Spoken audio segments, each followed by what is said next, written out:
And from today, persons riding motorbikes in the Upper West region cannot use pillions after 6 p.m.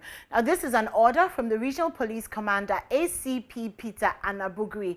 ACP Anabugri has also banned the use of Moto King tricycles at night. He says that these measures will help fight crime in the region. From Wa, Rafiq Salam reports.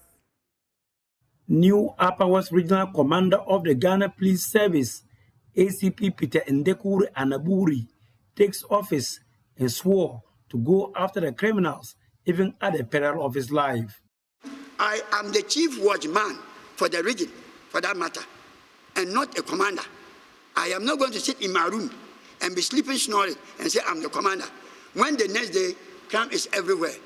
And that is why I have to put up this measure. And by putting up this measure, I myself, together with my 2 IC, we need to supervise the officers that we have detailed them to execute the plan that we have drawn. I am not ready to succumb to any pressure. You like it or not, let's go by what I am saying, and the region shall be peaceful and calm for you and myself. He outlined strategies and measures to fight crime and illegal parking of vehicles on crowded streets in the region. No 2 young men shall be on a motorbike after 6:30 p.m.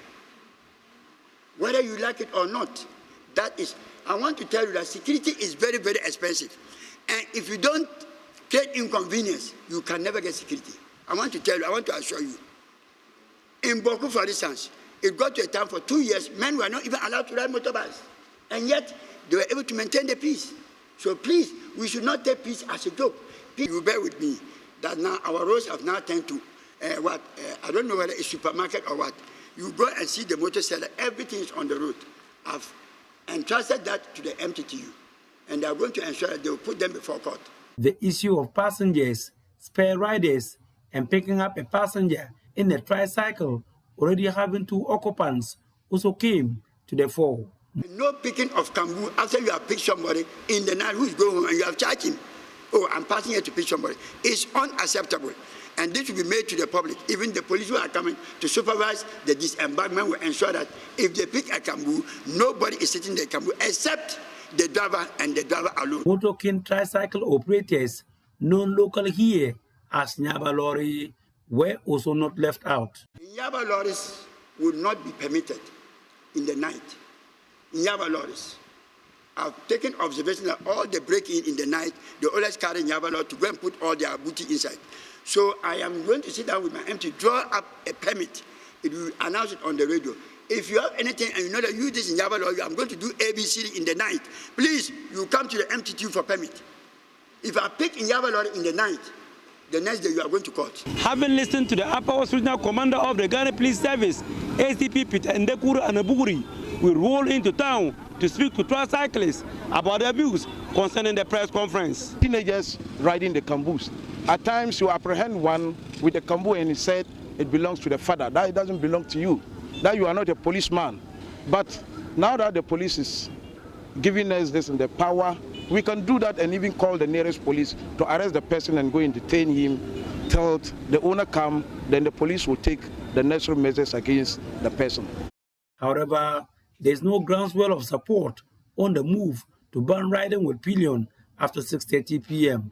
The regional commander have to understand that in Upper West region, motorbike is the easiest means that we are having. And the time 2:30 is mentioning is too odd. At least you should have even move it from somewhere 10 a.m. going, 10 p.m. going. I think that would be the best time. After 6:30, I think that's the time most people are even going to the house. So if you say you can't pick somebody after 6:30, I think the time is a little bit too harsh. You should bring the time at least 10 p.m. However, there is mixed reaction on the dismantling of camps after 12 midnight. Some of them, if you look at it, it's an unemployment issue. If somebody gets a work and go to the work site and come out, definitely you'll be tired and you'll be asleep. Actually, for me, I don't have any work, so I can roam up to tomorrow. We are having people that in this community, every day they sleep tomorrow, every day they sleep tomorrow, every day they sleep tomorrow. So for this one, here is a good decision. But if there's a work for the youth, we'll sleep at a normal time. But if there's no work, we'll sleep every day tomorrow, every day tomorrow, every day tomorrow. This rainy season, you will leave your wife this cold weather, you leave your wife and come and sit at the camp for getting to 12. What are you doing there? I think there are seasons that you can sit beyond, but for this season, rainy season, the weather is too cold, there are mosquitoes everywhere. At least by 7, 8, 9, you should be in the house. The major stumbling block in the fight against crime in the region is the subculture of the people, normally referred to here as Ijabuyini. To wit, we are all one. Here, the courts are not used to solve the issues. The people prefer to solve them outside. ACP Peter Ndekure Anaburi has two options: to fight crime using the law courts or use the Tijabuyini subculture and fail woefully. Time surely will be the best judge. Reporting for JoyNews, Rafik Salam. Wow.